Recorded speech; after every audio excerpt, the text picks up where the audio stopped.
Հավատքի բանկի գրքույկը Չարլզ Սպերջեն, օր փետրվարի 14։ Նա որ տիրոջն է հուսացած, ողորմություն կպատի նրան։ Սաղմոս 32-րդ գլուխ 10-րդ խոսք։ Ինչ արդար վարձատրություն վստահության համար։ Տեր, տուր մեզ այն լիովին։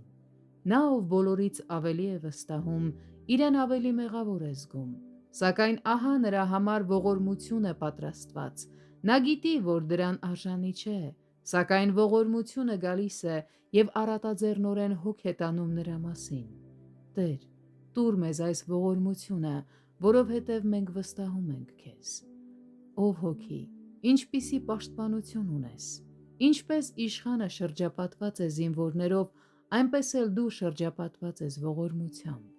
Առջևում, ետևում և բոլոր կողմերից ձիավարում են այս շնորհի պահակները։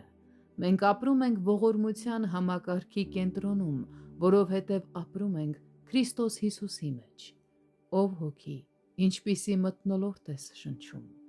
Ինչպես օդն է շրջապատում քեզ, այնպես էլ քո Տիրոջ ողորմությունն է շրջապատում։ Ամբարիշտներին վիճակված են բազմաթիվ չարչարանքներ, բայց քեզ այնքան ողորմություն է շնորհվել, որ քո վշտերը հիշատակելու արժանի չեն։ Դավիթն ասում է. «Ուրախացեք Տերովը և ցնծացեք, ով արդարներ, և ցնծությամբ աղաղակեցեք ամենքդ, որ ուղիղ եք սրտով»։ Այս հրահանգին հնազանդվելով սիրտս կցնծա Աստծով, և ես կարտահայտեմ իմ ուրախությունը։ Ինչպես որ դու ես շրջապատել ինձ ողորմությամբ, այնպես էլ ես, ով եմ Աստված, կշրջապատեմ քո սեղանները գոհության երգերով։